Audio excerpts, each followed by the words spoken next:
ላይ ስለ ጎሉ አላወራውም። ምክንያቱም ስታርቦይ ነች። ስታርቦይ ይሄ ለሷ ተራ ነገር ነው። ከዚህ የላቁ አስደናቂ ጎሎችን እንደምታስቆጥር ስለማቅ ማለት ነው።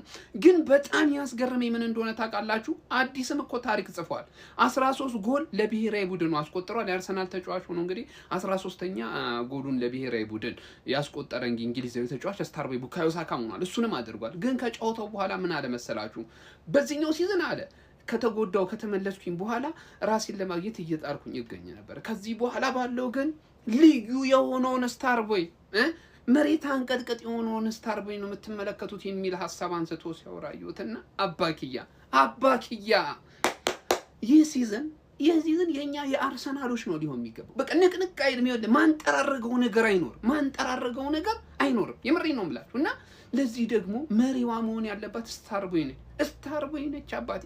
አስበዋል? ይሄ ልጅ ደግሞ ወደ ቀድሞ ዋናው አቋሙ ሲመለስ ምን እንደሚፈጠር ኒኩለር ነው የሚሆነው። ቲማል ኒኩለር እንዳብላላን ቁጠሩ። ለማንኛውም ስታርቦይ ትችላለህ። የማታውን ጎል ደግሞ አድንቄልሃለሁ። የሚጠበቅ ነው ካንተ።